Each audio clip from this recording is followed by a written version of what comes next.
मैंने सब कुछ लिख पढ़ के ठीक कर दिया, लेकिन मुझे लगता है कि मैंने जीवन में कुछ नहीं किया। एक निराशा है, लगता है मेरे सारे काम व्यर्थ हैं। नारद जी ने कहा, महात्मा व्यास, जब आप संसार के लिए लिखोगे तो उसमें संतुष्टि नहीं मिलेगी, क्योंकि संसार में सुख नहीं है। आपको भगवान के लिए लिखना होगा, और भगवान ही है।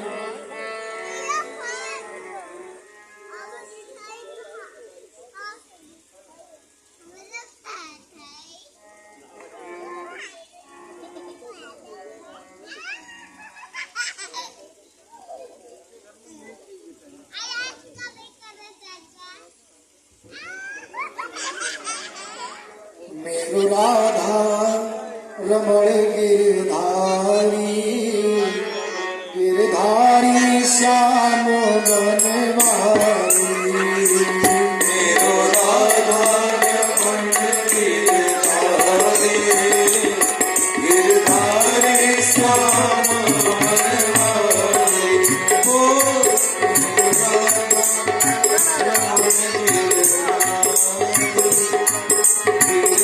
रमण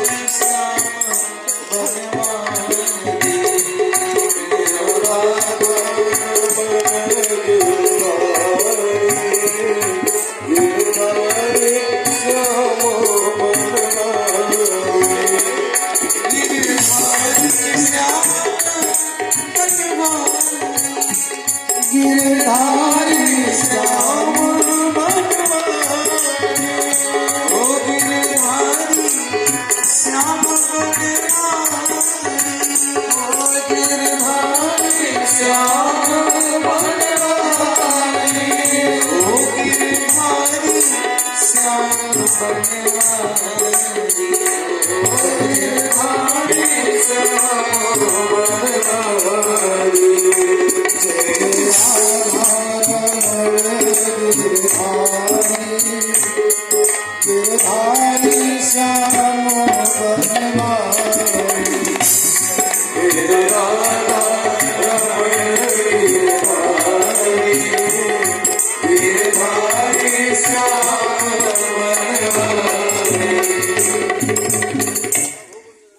प्रेम से बोलो हरीश्वर। श्री नारद जी ने समझाया, व्यास जी संसार का गुणगान करोगे तो संसार ही काम आएगा, और संसार क्या करता है? दुख देता है। तो क्या करें? व्यास जी ने कहा, हे व्यास जी, ऐसी कोई रचना करो जो गोविंद को बताती हो। व्यास जी ने कहा कि मैं कुछ नहीं करूंगा, मेरा बल थक गया है।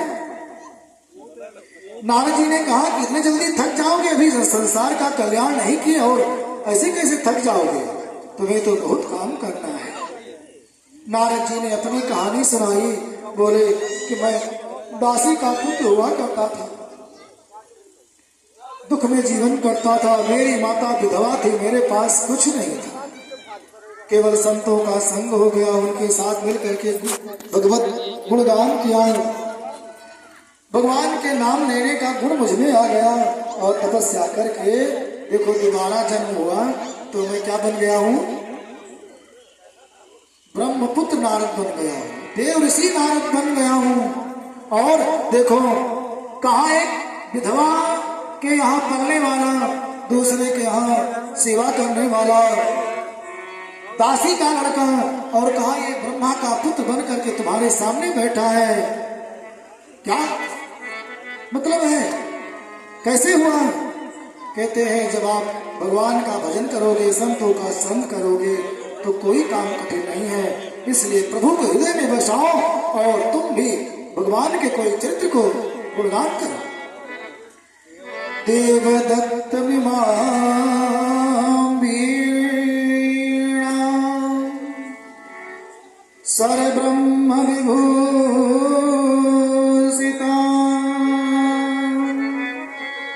मूर्छयित्वा हरिकथा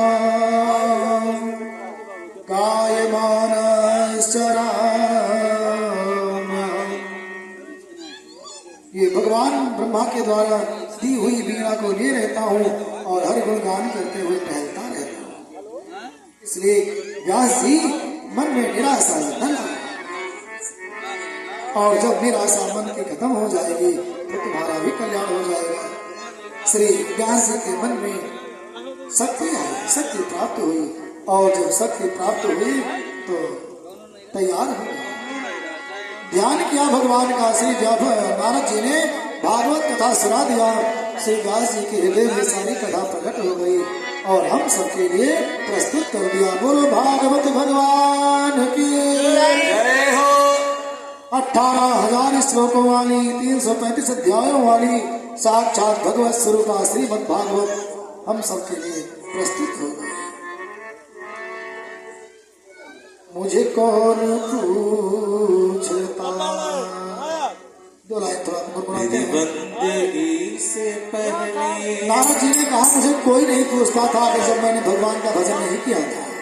मैं तुझको ढूंढता था इस जिंदगी से पहले,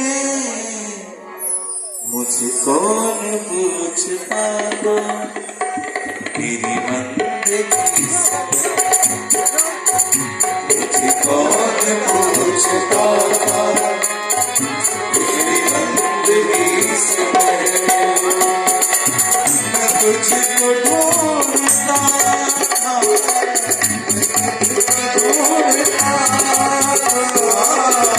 तुझको ढूंढता था, मैं तुझको ढूंढता था इस जिंदगी से पहले, मुझे कौन पूछता था तेरी बंदगी से पहले, मुझे कौन पूछता था तेरी बंदगी से पहले।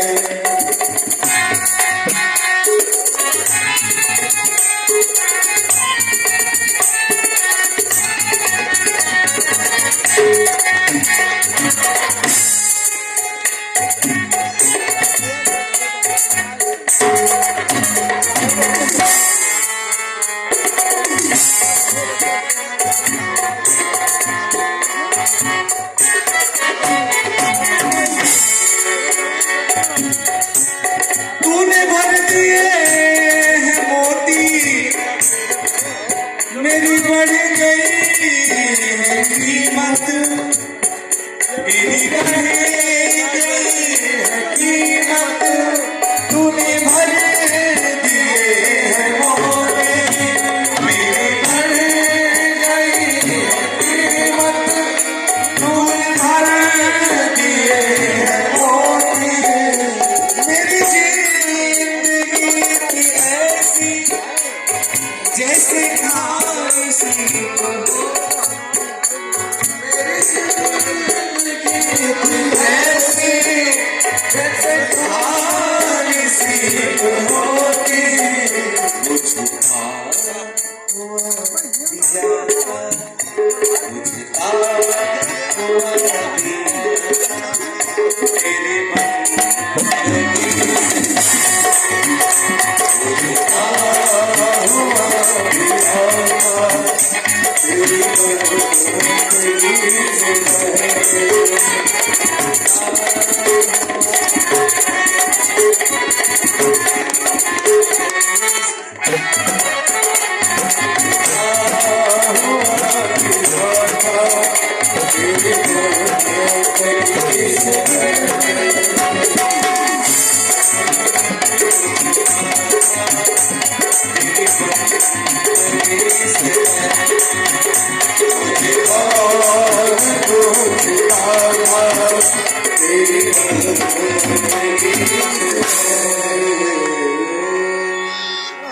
कीमत तब बढ़ती है जब आप भगवान के हो जाते हैं।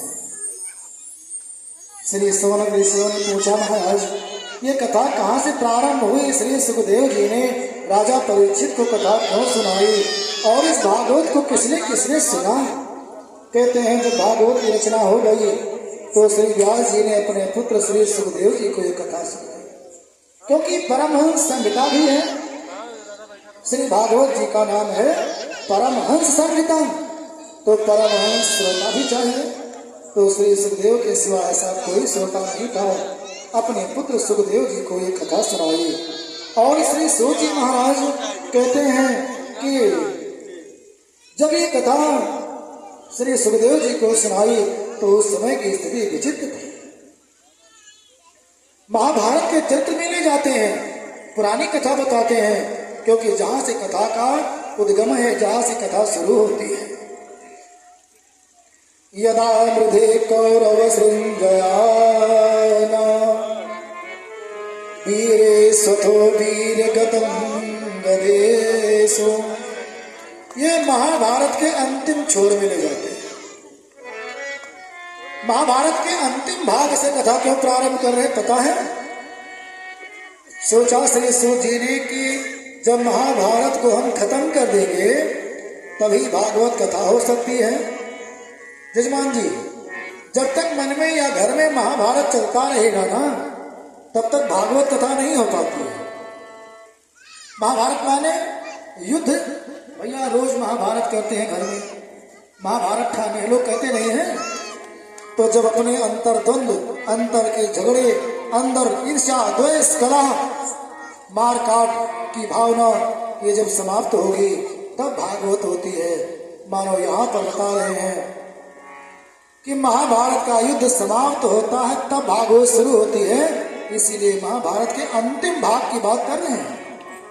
कहते हैं कि जब अंतिम दिन भीम और दुर्योधन का गदा युद्ध हुआ, गदा के प्रहार से श्री भीम भैया ने दुर्योधन का जंघा तोड़ दिया। खून से लथपथ है, चल नहीं पा रहा है, अधमरा छोड़ दिया। चले आए पांडव अपने अपने शिविर में। दुर्योधन का एक मित्र था, अश्वत्थामा नाम था, द्रोणाचार्य महाराज का पुत्र। ये अमर था, मरा नहीं था युद्ध में, लेकिन बड़ा कपटी, बड़ा ईर्ष्यालु था तो ब्राह्मण, लेकिन बड़ा इसकी निकृष्ट बुद्धि थी। मित्र के पास आया, आप मुझे एक दिन के लिए सेनापति बनाओ, मैं 5 पांडवों को मार करके तुम्हारा बदला लूंगा, तुम्हारा प्रतिशोध लूंगा। दुर्योधन ने कहा कि इतना आसान है, हम 100 भाई लड़े 18 दिन तक और उनका बाल बांका नहीं कर पाए, और तुम कहते हो कि मुझे सेनापति बनाओ, मैं अभी मार के आता हूँ। ऐसे में लगता है कोई मूली गाजर है, बाएं हाथ का खेल तुम्हारे हो।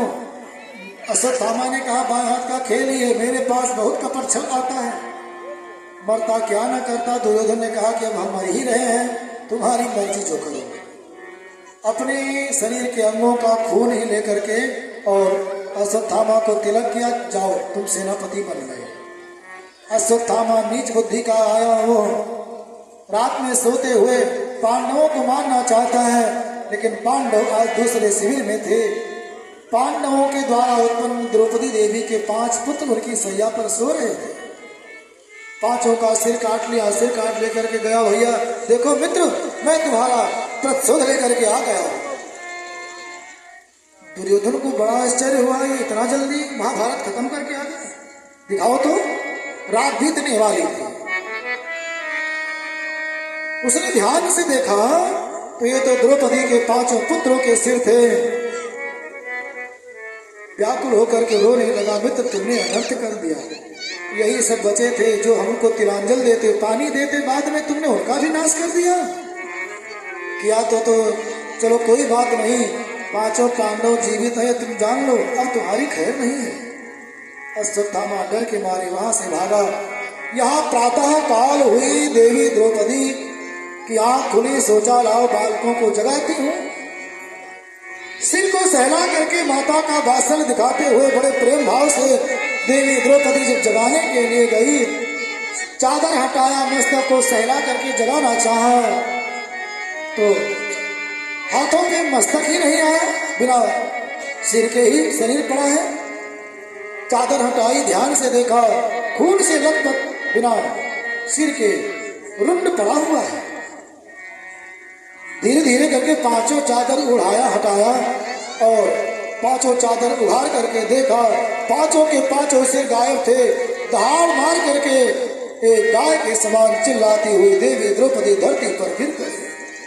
अचेत होती है, फिर रोती है, जोर जोर से रोने लगी। रोने की ध्वनि सुनकर के पांचों पांडव आए, भगवान आए, सारा हाल मालूम हो गया। भगवान जान गए दुशासन है अश्वत्थामा का ही कार्य है। अर्जुन से कहा चलो। अर्जुन ने अपना गांडीव संभाला, भगवान ने रथ को हाँका है, अश्वत्थामा का पीछा किया, पता लग गया कहाँ है। अश्वत्थामा ने देखा